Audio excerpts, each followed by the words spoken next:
Okay, it's the Six Nations today, so I just wanted to have a look at some double delight that's going on at Betfred. If I go to Six Nations at Betfred, Fred are paying, if you get the first try scorer, you get paid out if you're on him.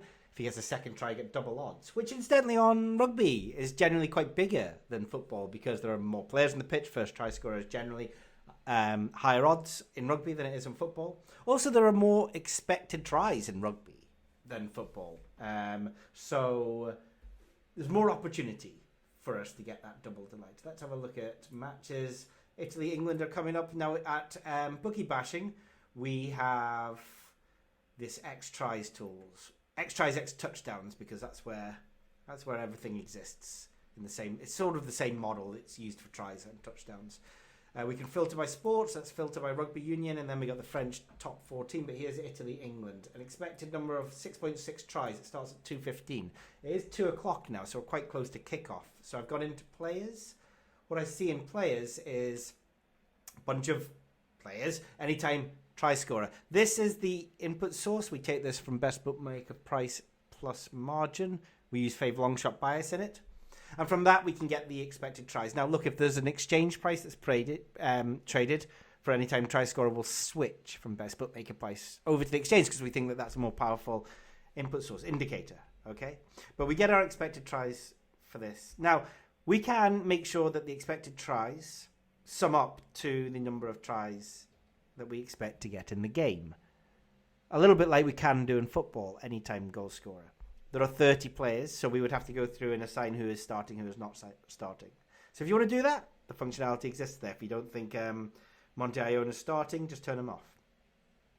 That way we can normalize the data. But I'm just going to use the data that's here. I mean, often that's fine. And I'm going to look at first try scorer. Well, Tommy Freeman is 9.05, but he's actually 7.1 for double delight because we'll be paid out at double the odds. So that means that I just need to find odds better than 7.1. What's Fred offering? 11 to 2. So if he gets his double delight, he'll be paid out 11 to 1. It's not quite good enough. But moving down, the second one, Jamie George. Jamie George is 11 to 1 at Fred. Well, the neutral odds are 9.53. So we have a bet, quite a decent bet here, in fact. Somebody said to me yesterday, they looked at the tool when the markets first went up, couldn't find any value. That's going to be quite common. When the markets first go up, the input source is mostly going to be Best Bookmaker price. There's not going to be any value. It's really when the exchange becomes liquid or Best Bookmaker prices start to move around a little bit, get cut, money comes in. That's when we find certain players steam, certain players drift. And it's that movement that produces the value. So how do we find the value? Well, when I use this tool, one of my tricks is I'll go into Betfred. I'll start at the bottom. Nobody's over 50 to 1.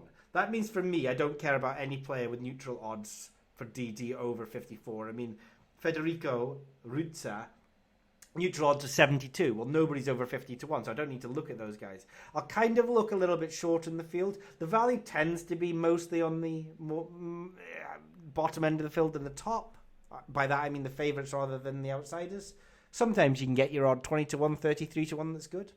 And of course, 33 to 1 scores first and gets another one, you're going to be paid 66 to 1. Happy days on those stakes.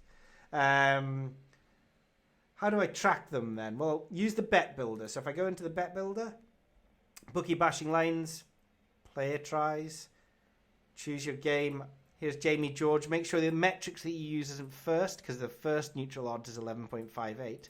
It's first double delight here. You could be looking at the exchange on the first goal, try scorer market. You might be getting some value on him. But he's 11 at Fred, so I can just put that in. Jamie George, double delight, first try scorer. Back odds are at 11 at Betfred. Send that to my private group. It's online and shop. If I save that, that'll be on my private group tracker. Jamie George is 116% EV just now, unless he's drifted slightly. Yeah, 115. Tommy Freeman was good yesterday. I'm actually on both of these players because Tommy Freeman was 6.4 yesterday. Well, he's drifted. Well, who cares? Like, it was good at the time that I was betting. That's the only thing that's important. Elliot Daly, 8 to back. Elliot Daly's really bad, I think. If I check out him, his fair odds are 13. So he's a guy that's drifted.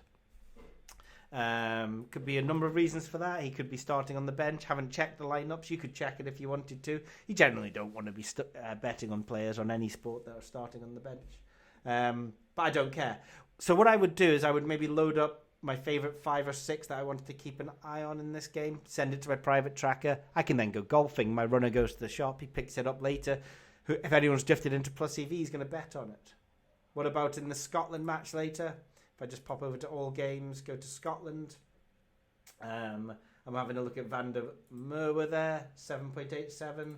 At Fred in the Scotland match, Van der Merwe is first try scorer, 6-1. What about the next few? Cal Steen, 10.59. Only 8-1 at Fred. Josh Adams, I need to bet over 13.14. He's only 8-1 at Fred as well. So again, I might load up 5 or 6 players that I'm interested in there into my private tracker. Perhaps none become good, so there's no bet in this game.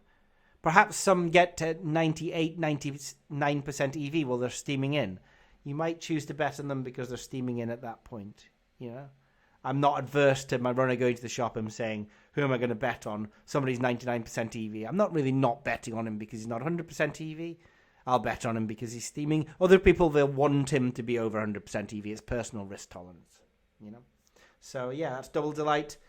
Fred, he's doing all 3 games this weekend. Hopefully, he does all games every weekend. Maybe if he gets stung by Jamie George, he might think twice. But the value is available using the X-Tries tool and the Bet Builder and private trackers at bookiebashing.net.